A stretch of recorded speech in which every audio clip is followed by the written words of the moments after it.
Hi everybody, welcome to the Coaching Collective and our coaching conversations this week.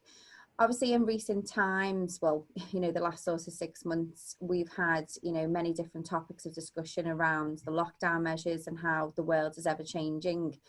I think with recent weeks, and obviously in particular this week, we've had a number of people sort of speaking to us and in all different conversations and how it's impacting their well-being and their mental health. So we only felt it right to discuss, say the current sort of lockdown measures and the next 6 months and what will transpire in that. So, looking at how that impacts people's mental well-being and their mindfulness, coming to you, Amy, how do you feel that is, going to impact people? Yeah, I think obviously the way in which people are conducting their lives is hugely different. The way that people work, the way that people spend time with people, it's a really unprecedented time. And I feel that there hasn't really been any massive agenda on how people are adapting to that emotionally and mentally.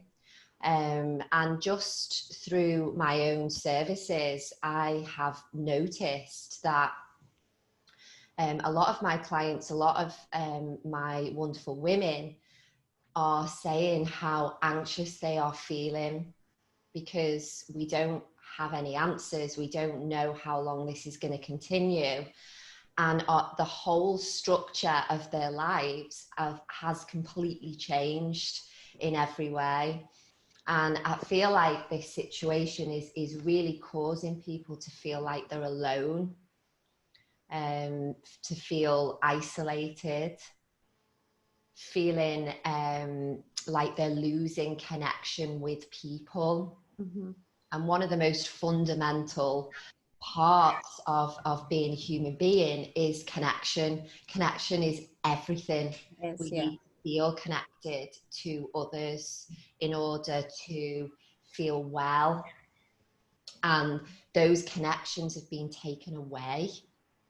And as a result of that, people are experiencing levels of anxiety, feeling sad, feeling depressed, not being able to function in the way that they have done prior to this happening. Mm-hmm. And I think that it's going to cause a huge rise in mental health problems. And I think today it's just about, for us, talking about how we could actually help and the things that we could advise people to start implementing into their day to really help them.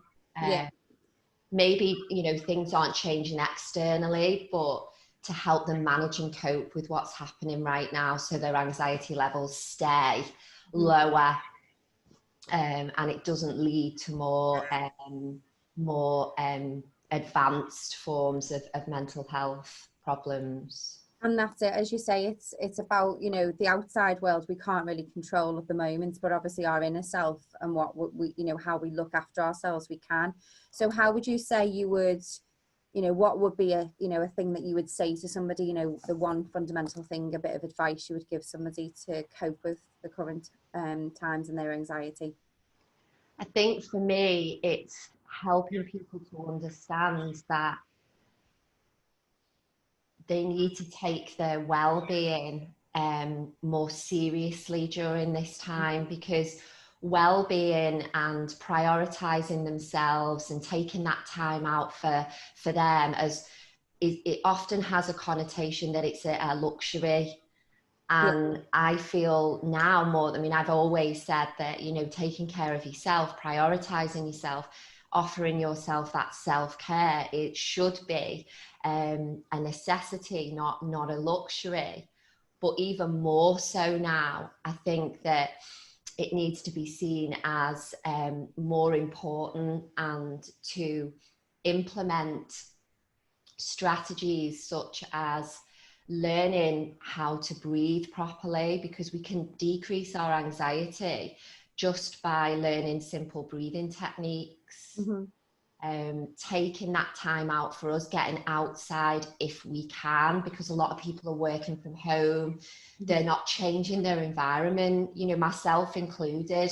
My environment at the moment predominantly seems to be the four walls of my house, and it's really strange for me. So it's about changing your environment, going outside, getting fresh air, having those comfort breaks. If you sat at you know, in your home on your laptop all day, that again shifts the energy in the body.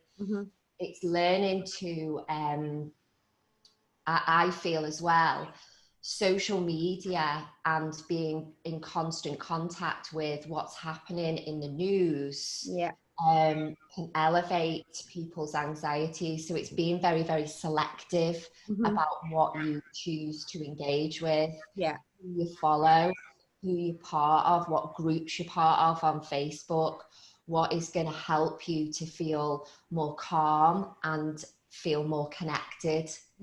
I mean, social media for me, I think it's like a double-edged sword, because we're not seeing people directly right now as much. So to say that social media and being online with people, you know, to cut that out, then you've got no connection. So it's just about being very selective about who you choose to engage with.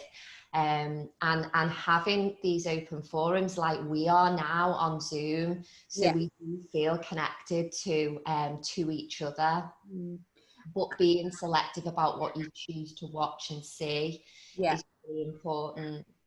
And I think exercise, moving your body, is really important, and taking care of yourself in terms of the food that you're eating. That's really helpful to increase your mood. And I think you've just mentioned a good few points there. I really do. And it is about being very selective of who you are surrounding yourself with, what you're watching, making sure you're using your time wisely as well also.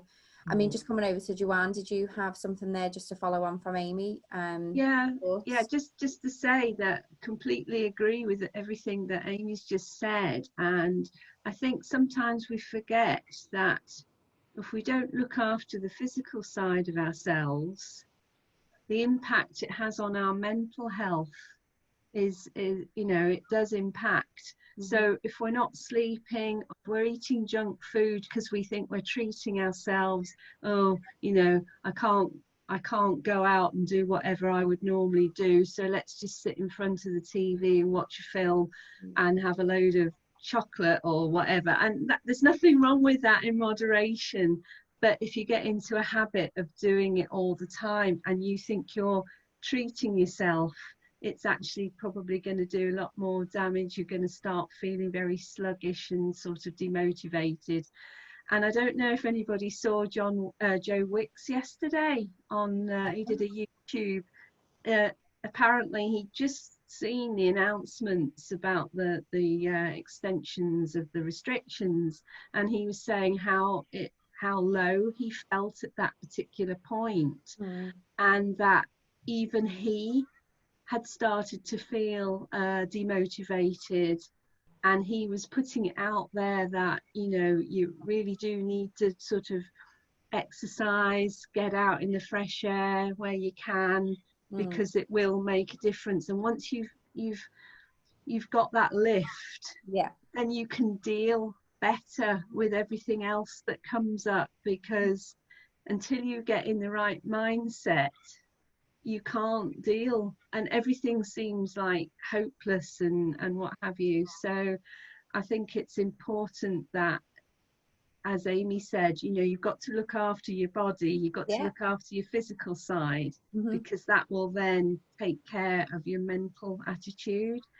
And one of the things I would suggest possibly is making a list of all the things, doesn't matter how tiny, things that make you feel happy. Like it might be looking at the birds in the trees or something for 5 or 10 minutes, or, you know, so when you feel yourself going down, you just think, I know what makes me happy. I'm going to put my favourite LP, showing my age, album, CD, iPod, whatever, on music stick to music, Joanne, and have a dance around the kitchen or something, because that would work for me. Or it could be that you've got a favorite film you want to watch, if that's going to lift you, but just don't get into that rut of thinking, oh well, there's nothing doing today.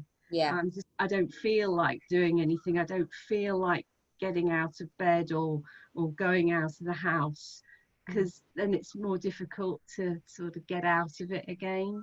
So and it's a good point you make, actually. And the fact I didn't see anything on Joe Wicks, to be honest, but that just shows, everyone thinks he's up here and he's constantly positive, always active because he's so fit and healthy, but even people like that are going to feel down. So when you do feel down, just think, okay, even the strongest and most motivated people do. So don't beat yourself up even more. And it is about keeping that healthy regime up, and it's so hard to get started. I mean, me personally, I'm up and down like a bloody yo-yo sometimes, and I've kick-started this week with shakes in the morning, shakes of a night time, which is just basically healthy smoothies with just to give you a healthy gut, really. And I've been looking into a lot of things like that, and I just think it has made me feel a lot better this week, because you can sit there and eat on lots of things, but I feel like this week I've had a really positive week, and I felt my mood has lifted a little bit. Whether it's a placebo effect, who knows, but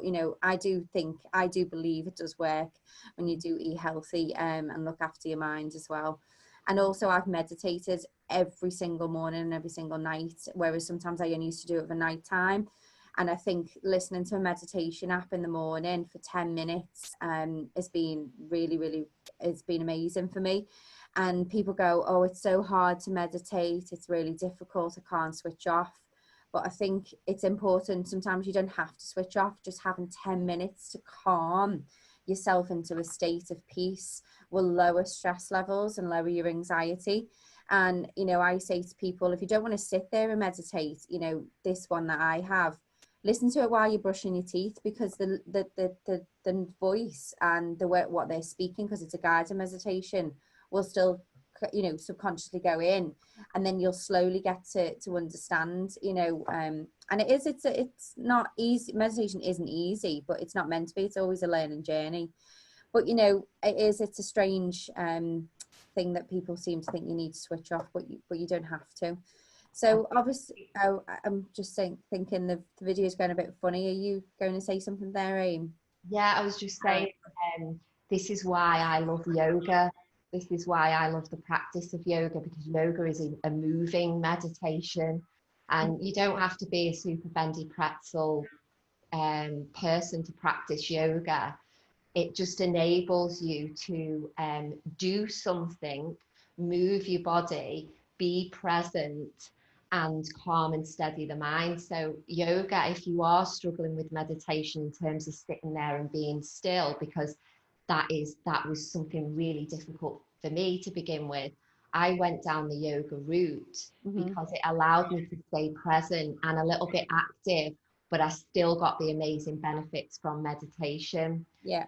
With yoga, it's just kind of like, oh, yoga, I'm not bendy, I'm not flexible, I'm not this, I'm not that. And it's like, well, that's why yoga's good, will be good for you, because that's what it is all about. It's just about improving those areas. And I think yoga is an amazing tool to use for anyone that is in working from home or feeling isolated. Yeah. And there's lots and lots of yoga things online at the minute. Yeah, no, it is, and it's good. And I mean, it's great that, I think as well, what I think is a benefit is to yoga and being in not in isolation as such, but we feel like we're in that in the moment.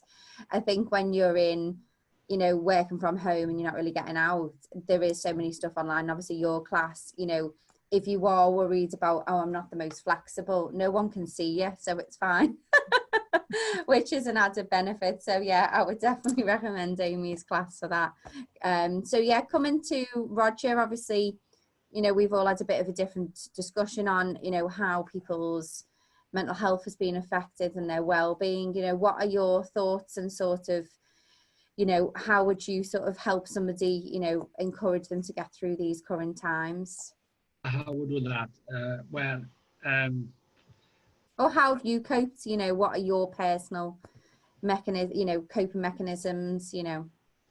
yeah, I do meditations too, and I missed mine this morning. I feel the difference because when I phoned my dad earlier, he could say my voice was different, Yeah.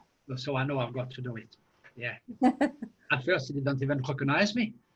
He just said, "Bonjour." It's me. And then, but yeah, so it does make a difference. Yeah, so if we can have some kind of meditation, it doesn't matter which one you use. Um, I think it's really important, especially during this time. Yeah. And also, I would perhaps encourage people to establish a routine for themselves, maybe a weekly routine, and cut it down to a daily routine and stuff like that. Mm-hmm. So then you've got, how can I put it? You've got like markers in your life. So you know that, for example, Friday morning, 10:30, 11 o'clock, that's what we're doing. Yeah. Then tonight, for example, I've got a Facebook Live with another YouTuber about my stage. So anyway, so that 8 o'clock, and then Monday I've got so many Zoom, Wednesday, Fridays, whatever, Thursdays, and it keeps something, but it doesn't replace human contact though. It doesn't replace the face to face, the online bit, isn't it? And sometimes personally, I just need to go to town for an hour or two, even if it's just walking, just because we social animals, aren't we? So we need to see, But yeah. we need to see faces. We need to. That's how we build. And if we don't, I think it's great to be, yeah. And the rise in mental health, yeah, issues is going to be quite something, isn't it, I believe. Mm-hmm. I Because think yeah, sorry Roger, go on. I was just going to say, even though I keep my head above water, if I can put it that way, because I'm in touch with my family in France every day. I'm in touch with my brother over there quite regularly as well. I am in touch with my stepkids here quite regularly, so it keeps going. But after a while, we all human beings, haven't we? We need that Yeah. even if it's just going out, and we need that energy, because I notice when I can go and sit in a coffee shop and do some work there, even there is noisy around me, I've done more in an hour than I do in 3 years in my house. Yeah.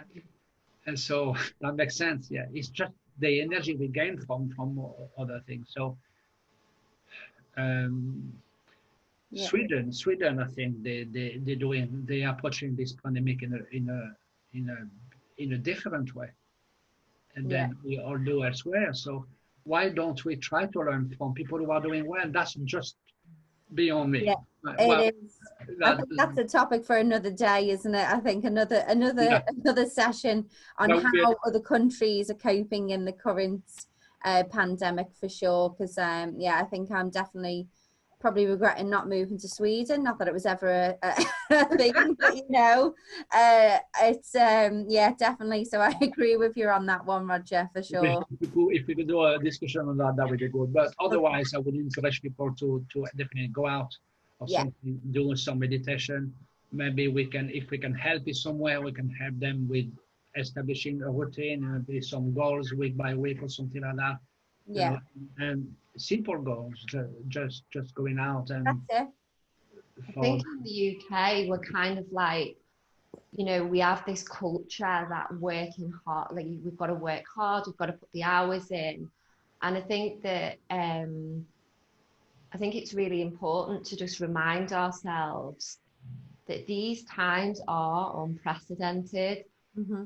You know, even the most mentally fit, like you were talking about Joe Wicks, Joe, um, you know, feels that anxiety, feels that the energy from the collective, from everybody, myself included. I've had these real sort of highs and lows throughout the last 6 months. Mm-hmm. And if it wasn't for the strategies that I have in my tools in my toolbox, I think that I would have been affected mentally even more. than I have. So it's really important to remind ourselves that these times are unprecedented, and it's really important for employers to know that as well, and to be prioritising well-being amongst their workforces, and the government as well, not being too political, but emphasising well-being and keeping people well emotionally, because that is going to ultimately impact on our immune system anyway. If we're feeling anxious all the time, fearing the future, our immune systems are going to get affected anyway. So it's really important, I think, that we, like you were saying, in Sweden, in other countries, well-being is much higher up the ranks. It's much more of a priority. Yeah, it is. I'd love to see that in the UK.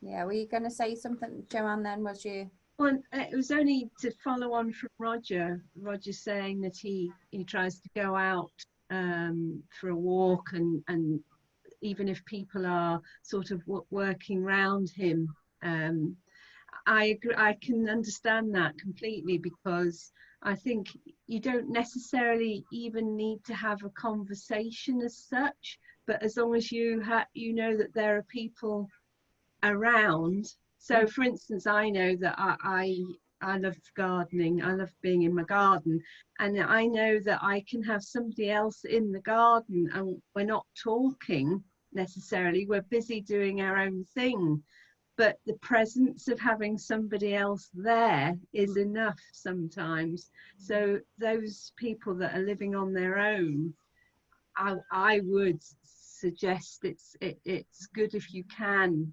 to try and get out, and even if you're just surrounding yourself with other people, the movement of having other people around, and making conversation. People are starting to talk to each other a bit more, aren't they, these days?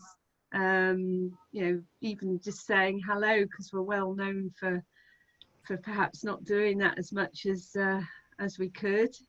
And then as Amy was saying about employers, that's very close to my heart, because I used to train resilience and well-being where I used to work, and was trying to bring that in a lot more. So I'm wholeheartedly behind anything like that, because I think we just, as you've said before, Amy, we don't, it's not a priority. It's almost like a sign of weakness if you feel that you need to do something for yourself, for your well-being, for your body. I mean, we're all blessed with, this working body that's fantastic. It's a miracle, but we don't seem to think we have to look after it necessarily.